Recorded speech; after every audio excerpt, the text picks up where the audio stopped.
제대로 하자 그랬습니다. 긴급 안보 국회를 열자고 하면 정쟁이라고 합니다.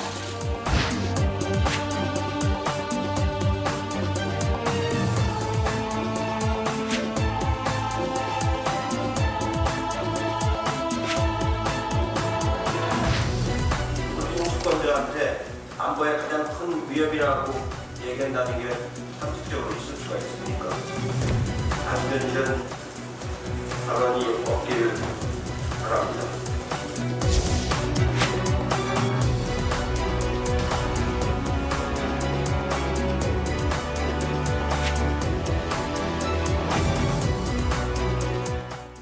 네, 자유한국당과 바른미래당의 요구로 오늘부터 7월 임시국회가 시작됐습니다.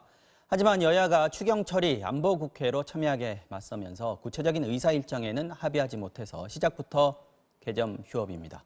한국당 지도부가 최근에 안보 관련 사안과 관련해 문재인 대통령이 북한 편이다, 안보의 가장 큰 위협 요소다, 이렇게 직접 겨냥해서 논란거리가 되고 있습니다. 월요일 정치와 호장용, 더불어민주당의 강훈식 의원, 바른미래당의 이태규 의원 두 분과 함께합니다. 안녕하십니까? 네, 안녕하세요. 어서 오십시오. 자, 먼저 7월 임시국회에 대해서 강 의원님 견해부터 좀 들어보겠습니다. 지금 야당이 안보국회 소집 요구해서 7월 국회가 오늘부터 일단 2시에 문희상 의장이 시작한다 이렇게 얘기를 했는데요. 의사 일정은 지금 된 게 없습니다. 네. 7월 국회에 대해서 지금 민주당의 입장은 뭡니까? 사실은 아직까지 계속 논의가 지지부진하고 있습니다만 오늘 오후를 기점으로 조금 논의가 있을 걸로 예측은 됩니다. 그렇습니다. 네, 좀 더 저희가 지켜봐야 되겠습니다만 사실은 일본의 경제 제재를 이라든지 여러 가지 경제 상황이 굉장히 엄중하고 저희 정부 측의 입장으로 보면 4월 달에 내놓은 추경이 아직까지 계속 지지부진하게 흘러가고 있는 게 사실 아니겠습니까?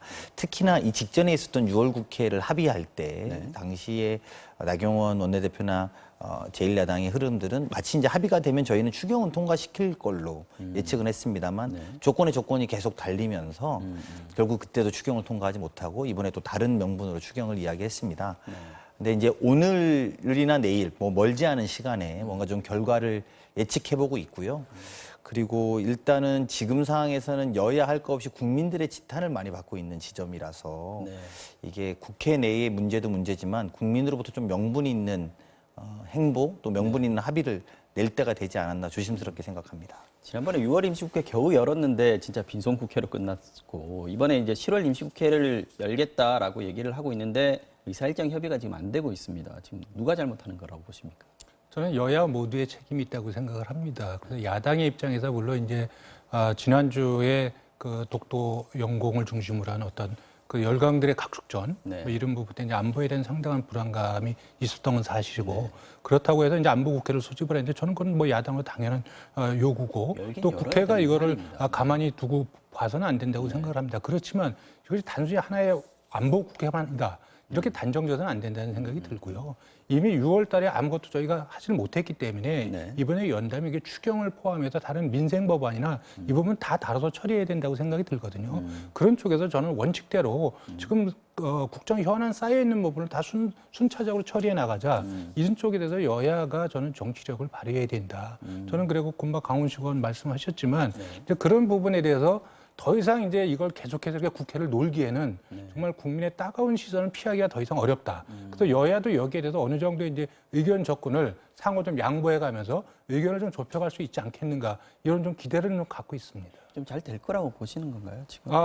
지금 뭐 분위기가? 뉴스에 나온 네. 그 자유한국당 원내대표 나경원 원내대표의 제안 정도라면 여당도 수용해서 추경과 함께 처리할 수 있는 거 아니겠는가 이런 생각을 좀 해봅니다. 나경원 원내대표가 누가 추경 안 해준다고 했느냐, 해줄 텐데 철저하게 심사하겠다. 또 추경 안보국회든 뭐든 국회가 열리면 추경안도 자연스럽게 처리될 거다 이런 식으로 얘기를 했단 말이죠. 근데 명확하게 약속을 안 하는 게 지금 문제라고 보시는 거죠? 아니죠. 그렇게만 말씀하실 수는 없습니다. 그리고 나경원 원내대표 말씀이 틀린 게 없죠. 추경을 열면 당연히 국회는 꼼꼼하게 심사해야 되는 것이고 그것을 부정하는 여야 의원은 누구도 없을 거라고 봅니다. 다만 이제 지난번에도 저희가 그렇게 해서 의사일정이 합의가 됐고 이렇게 진행을 하자라고 했었습니다만 당장 어떻게 했습니까? 우리가 잠깐만 돌이켜보면 의총에서 자유한국당 의총에서 모든 게 부정되지 않았습니까? 근데 그러다 보니까 이제 언제까지 어떻게까지 우리가 믿을 수 있느냐는 부분은 생긴다는 겁니다. 신뢰의 문제라고 네, 보시는 네, 거군요. 그런 부분이 좀 아쉽다는 것이고요. 그리고 야당 대표 입장에서도 통과를 전제로 이야기를 하자라고 하기 쉽지 않을 거라고 봅니다. 하지만 지금까지 해왔던 것들이 너무나 여러 번의 조건과 조건 그리고 끊임없는 조건 변경들이 있으면서 네. 그러니까 신뢰 가능할 만한 협상의 위치에 있었느냐라는 것에 약간 의구심이 있다라는 것이고요. 야당 아까 이태규 의원님도 말씀하셨습니다만 최근에 있었던 안보의 여러 가지 문제점들 네. 그리고 그런 것들에 대해서 당연히 야당 입장에서 또는 여당 입장에서라도 행정부에 물어볼 것은 물어보고 또 따질 건 따져야 되는 시각에 대해서는 맞습니다. 국회의원이라면 또는 국회라면 여야를 떠나서 동의할 거라고 봅니다. 그런 측면과 동시에 또 너무나 오래 끌어온 지금 가장 지금까지 역대로 오래 끌어왔던 거를 한 열흘 남겨놨는데요. 네. 지금 이제 이명박 지금 이제 정부 때 95일째입니다. 지금 96일 들어가는 네. 거고요. 아마 김대중 정부 때 107일인가요? 뭐 108일인가 여기가 제일 많았다고 하는데 거의 육박하고 있으니까요. 이제 국민들한테 민망한 상황이니까 아까 말씀하신 것처럼 안보에 대한 국민의 궁금증과 더불어서 추경에 대한 것도 함께 이번에는 좀 통과시켜야 되지 않을까 싶습니다. 그러니까 그 민주당이 야당에서 어떻게 해야 민주당도 안보국회든 뭐든 열 수 있다라고 얘기할 수 있을까요? 뭐 이렇게 좀 명확하게 할 수 있는 게 없나요? 지금까지 사실은 뭐 아까 나경원 원내대표 그 VCR에 나온 걸로 보면 논의하자고 했다 추경 통과 안 시킨다고 했느냐라고 말씀하셨잖아요. 예를 들어서 문서로 이게 합의한 사인을 한다 그래도 못 믿나요? 어떻습니까? 뭐 그것도 여러 번 엎어지긴 했는데요. 그런 문제가 중요한 건 아닌 것 같고 네. 그 추경 심사조차 안 하고 있지 않습니까?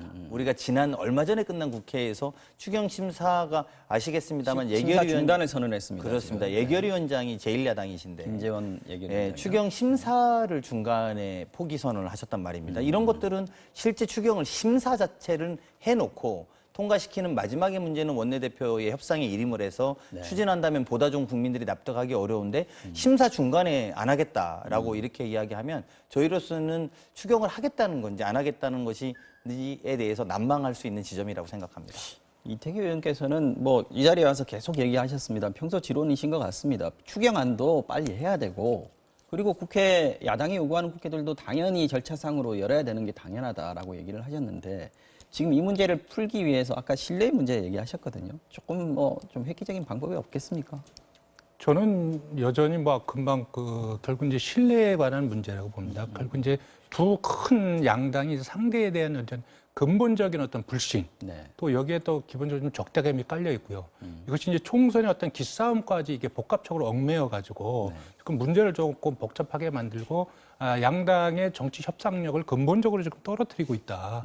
그래서 지금 양당이 실질적으로 정치는 결국 타협과 절충인데 이 정치를 저는 전쟁으로 인식하고 있는 것이 아닌가. 이것은 이제까지 우리 정치가 계속해서 국민들도 외면받아 왔던 그런 이제 낡은 행태거든요. 그래서 지금 아무것도 안 돼도 좋다. 내년 총선에서 이기기 위한 좋은 국면으로만 우리는 계속 가면 된다. 이런 생각을 만약 양당이 갖고 있다면 저는 기본적으로 잘못됐다고 생각이 들고요. 그렇게 해서 저는 추경이나 이런 부분들은 이제 그 삭감 규모나 이런 부분에는 차이가 있을지 모르겠지만 원칙적으로 저는 처리해 주는 것이 맞다. 제때. 그래야 이제 추경도 효과가 있는 거 아니겠습니까? 그런 부분이 있고 또 여당 입장에서도 그 국방장관 해임건이나 이런 부분들이 부당하다고 생각할지는 모르겠지만 야당 입장에서는 합법적인 절차에 의해서 요구하는 거거든요. 그럼 그 절차를 좀 진행시켜 주는 것이 좋다. 이것이 정상적으로 해서 가결될 때와 안 될 때의 정치적인 부담이라는 건 여야가 다 지고 있는 거거든요. 이런 부분 자체를 원천 봉쇄하고 오로지 우리의 안건만 먼저 처리해달라. 이런 것이 서로 다 충돌이 되고 거기다 절충점을 못 찾다 보니까 사실 어떻게 보면 수정안이나 이런 것들을 얼마든지 저는 양쪽의 신뢰만 있어서 만들 수 있었다고 생각이 듭니다. 근데 그 부분도 못 만들어내고 있는 거거든요. 이런 부분에서 현재 20대 국회가 아니면 어떤 그 근본적인 문제가 좀 있다. 이런 지적을 좀 해드리고 싶습니다. 야당에서는 국방장관 해임 건의안은 잠시 보류할 수 있다라고 하면서 안보국회 소집을 요구를 했단 말이죠. 그런데 바른미래당에서는 좀 한국당 두 당 다 문제라고 말씀하셨지만 한국당보다 민주당에 조금 더 책임이 있다라고 얘기를 하는 것 같습니다. 일단 기본적으로 그 국회나 전국의 안정적인 운영의 책임은 정부 여당에 있는 거죠. 그걸 야당이 안정적으로 정부 여당을 끌고 다닐 수는 없는 거거든요. 기본적으로 그렇기 때문에 여당의 입장은 적어도 야당을 압박하는 것이 아니라 끊임없이 설득하고 또 야당의 요구를 수정해서도 이렇게 포용하려고 하는 이제 그런 자세와 정치력이 저는 요구된다. 이런 부분에서 실질적으로 정부 여당이 부족한 점이 있다. 이런 말씀을 드리고 싶어요. 옳으신 말씀이죠. 정부 여당이 소위 말하는 무한 책임을 지고 있는 국정 운영에 무한 책임을 지고 있는 것은 사실입니다. 근데 한 번만 우리가 좀 되짚어 보면 사실은 여야 당대표 회담을 청와대에서 오자가 하자 이렇게 제안했었더니 당시에 제1야당 대표께서 단둘이 보자 이렇게 이야기하시지 않았습니까? 그래서 그거는 어려우니까 오자 하고 그럼 단둘이 보자 이랬더니 그러면 3인이 보자 이러셨습니다. 근데 그러고 또 시간이 한참 흘러갑니다. 그런데 결국은 어떻게 됐습니까? 결국 오자가 받습니다. 그런데 어떻게 해서 오자가 받습니까? 제1야당 대표가 그러면 오자 보자 한참 시간이 지나서 본인들이 필요할 때 들어왔단 말입니다. 그러니까 제가 이 대목에서 좀 말씀드리고 싶은 것은 합리적 토론을 일찌감치 할 수 있었던 부분들이 좀 존재한다고 봅니다. 가령 예를 들면 저 개인적으로만 생각을 한다면 오자가 보고 바로 이어서 양자가 보는 거는 받아갖고 여러 가지 어려운 점들의 물꼬를 틀 수 있었다고 생각이 든단 말입니다. 근데 그런 것들을 계속 마냥 시간을 늘리다가 본인들이 좀 어려워지는 상황이 되니 즉 예컨대 과거에 뭐 일본과의 경제 문제 때문에 어려운 점 지점이 되니까 잡은 것 아니냐라는 의구심을 들 수밖에 없게 했다라는 거죠. 그러니까 저는 좀 이렇습니다. 말씀대로 정권 또는 정부, 국민에 대한 무한 책임이라는 측면에서 여당의 책임이 가장 크고 중요합니다만 제1야당도 최소한의 협조는 좀 해가면서 문제를 풀었으면 하는 바람이 있습니다. 그거 제가 한 말씀 드리면은요. 저는 그 지적에 사실 동의합니다. 그래서 이제 근데 국회가 파행을 하고 또 제대로 된 성과물을 만들어내지 못한 부분, 생산적인 국회를 만들지 못한 부분이 있어서 저는 제1야당인 자유한국당의 책임이 결국 가볍지 않다고 생각이 듭니다. 사실 바른미래당이 제1야당이었다면 저는 문제가 훨씬 쉽게 풀렸을 수 있다. 그래서 정치라는 건 사실 주고받는 거거든요. 그리고 무엇이 국가와 국민의 이익에 더 부합하는가 이 기준에서 판단한다면 저는 이렇게 여야가 싸울 때 싸우더라도 이렇게 무한적으로 싸울 이유는 없다고 생각을 합니다. 어쨌든 지금 나경원 원내대표의 발언도 결국은 추경안을 처리하지 않겠다는 건 아니다라는 것이고 우리 이태규 의원님이나 강훈식 의원님 말씀 들어봐도 어쩌면 신뢰 문제만 해결되면 당장 오늘 오후라도 의사일정 협의가 가능하지 않을까 싶은 생각도 드는데 두 분께 새 당에 좀 잘 맡겨보겠습니다. 잘 되길 바라고요. 자, 다른 얘기를 잠깐 좀 해보겠습니다. 이런 와중에 한국당 지도부가 문 대통령을 좀 직접 겨냥하고 있습니다. 이게 지금 북한 미사일 발사나 아니면 러시아 영공 침범과 관련해서 우리 청와대나 정부의 대응이 좀 맞듣지 않다 이런 얘기인 것 같은데요. 지금 황교안 대표는 대통령이 북한 편이면 국민이 누가 지키냐라고 얘기를 했고 나경원 원내대표 같은 경우에는 문 대통령이 우리 안보의 가장 큰 위협 요소다 이렇게 얘기를 했습니다. 지금 발언 수위가 좀 높아 보이는데 어떻게 보셨습니까? 이게 저희는 이제 사실은 정치권의 막말에 대해서 국민들이 참 피로해하고 사실은 정치 자체를 혐오스럽게 만드는 과정이라고 저는 생각해서 굉장히 경계해야 된다고 생각합니다만 막말이라는 것이 정말 막말하는 게 막말이기도 하지만 순리에 맞지 않는 말을 해서도 안 된다고 생각합니다. 대통령은 국군 통수권자입니다. 우리 안보에 가장 큰 위협이 되는 자다라는 표현 자체는 굉장히 위험한 전 발언이라고 생각하고요. 대통령이 좀 뭐 예를 들면 적극적으로 이야기해라든지 그런 주문들은 야당으로서 할 수 있습니다만 안보의 가장 큰 위험 요소다. 이런 이야기는 국민들로부터도 받아들일 수 없습니다만 또 그런 주장을 특히나 뭐 일부 의원들이 하는 것도 아니고 제1야당의 대표와 원내대표가 동시에 한다는 것에 대해서 저는 약간 의구심이, 그러니까 약간 적절하지 않다. 심하게 말하면 막말이다. 저는 이렇게 생각이 좀 듭니다. 의도가 뭔지는 저도 알 것 같아요. 나경원 원내대표나 아니면 황교안 대표도. 근데 이제 말을 이렇게 뱉어놓으면 여당에서 또 공격하게 되고 이런 게 계속 반복되는 것 같습니다. 어떻게 보셨습니까? 저는 뭐 적절한 그 표현이 아니다. 저는 문재인 대통령이 북한 입장을 고려하는 건 분명하다고 생각이 듭니다. 근데 이제 그거는 이제 이 북핵 문제는 남북 문제를 풀어가는 데 있어서 관점과 방식이 좀 다른 거죠. 그렇다고 대한민국의 대통령이 북한 입장만을 대변하겠습니까? 저는 그렇지 않다고 보고요. 어쨌든 지금 뭐 여러 가지 이론이 있지만 남북관계 긴장도가 과거보다 낮아지고 부드러워진 건 사실이거든요. 이런 부분들은 사실 국민들이 평가하고 계시거든요. 이런 부분까지 다 무시해서는 안 된다. 이런 말씀을 드리고 다만 이제 그럼에도 불구하고 우리 정부가 과연 그동안에 우리가 이제 사실 북한에 굉장히 많은 진정성을 가지고 열과 정성을 다했다고 생각을 합니다. 그런데 미사일을 발사한다든지 또 우리의 대화제에 무응답을 한다든지 또 식량 제공도 거부한다든지 이런 부분 사실 남북 관계 발전에도 별 도움이 안 되고 또 실질적으로 국제사회의 어떤 지지를 받는 쪽에서도 전 북한한테 이로울 게 없다고 생각이 들거든요. 맞습니다. 이런 부분에 대해서 우리 정부가 좀 더 당당하게 북한에 대해서 그거는 남북 관계나 동북아 평화 이런 여러 가지 한반도의 평화구조나 이런 거에서 바람직하지 않다. 그런 걸 좀 자제해달라. 이런 이야기를 직간접적이든 좀 표명했으면 좋겠다. 아마 이런 의지에 표현이 저는 좀 과도하게 나왔다 이렇게 저는 생각을 이제 합니다. 100% 동의하고요. 사실은 북한이 과도한 거죠. 그리고 사실은 도널드 트럼프 대통령이 이 질문을 미국 기자들이 바로 이 직후에 미사일 발사 직후에 이야기했습니다. 한국은 탄도 미사일이라고 하는데 도널드 트럼프는 어떻게 생각하냐? 큰 위협이 되지 않는다 이야기했습니다. 스몰 원이라고. 예, 그러니까 그건 무슨 말이냐면 미국 대통령, 미국의 보수 정당의 대통령도 이 사항을 협상의 과정으로 보고 있다는 것입니다. 직접적인 위협보다도 사실은 협상의 과정이고 그것은 지난번에 G20 이후에 트럼프 대통령이 김정은 위원장을 만난 이후에 협상을 해야 되는데 협상이 속도감 있게 되지 않으니까 그것을 속도감 있게 하라는 북한의 미사일 발사, 물론 그 부분에도 불구하고 아까 이태규 의원님 말씀대로 이런 것들이 도움되지 않는다라는 것을 우리가 직간접적으로 알리는 것들도 동시에 해야 되고요. 만약에 이게 정말 심각한 문제라고 한다면 사실은 탄도미사일을 쏜 경우에는 안전보장이사회를 안보리를 소집해서 논의하게 돼 있습니다만 트럼프 대통령이 그렇게 말한 이상 그것도 소집되지 않을 가능성이 굉장히 높거든요. 그러니까 직접적인 위협보다 협상의 과정인데 이 문제를 그렇게까지 크게 키워서 제1야당 대표가 말씀하시는 것 적절치 않다고 저는 생각이 듭니다. 알겠습니다. 말씀 나온 김에 나경원 원내대표가 얼마 전에 그 방송에서 친일 관련해서 문 대통령 겨냥하는 발언을 좀 했습니다. 민주당이 친일파 수가 더 많다라는 얘기도 했고 또 문 대통령도 친일파 재산환수 소송에서 변호사 맡았었다. 이 얘기를 했었는데 이건 좀 팩트 체크가 좀 필요할 것 같은데 강훈식 의원님 좀 이 사안에 좀 아십니까? 예, 제가 뭐 다 알지는 못합니다만 아는 범주로 말씀을 드리면 그 재산환수 소송의 변호사 맡았다는 건 사실이 아니라고 본인들이 이미 말씀을 하신 것 같아요. 했나요? 네. 예, 이미 수정을 하신 것 같고 그게 이제 그 후손이 상속세를 받는 부분에 대한 상속세 반환 소송이었다라고 상속세 반환 소송이었지 예, 재산 환수 소송은 아니었다. 이제 그건 사실관계가 확인이 됐다고 제가 알고 있고요. 네. 그리고 저는 그 큰 흐름에서 보면 그렇습니다. 그 전까지는 일본 문제에 이제 일본이 경제 소위 도발을 하고 난 다음에 대응을 하는 과정에서 제1야당이 원체 친일파 프레임에 자꾸 갇혀 나갔다라고 본인들이 주장하기 시작하신 거죠.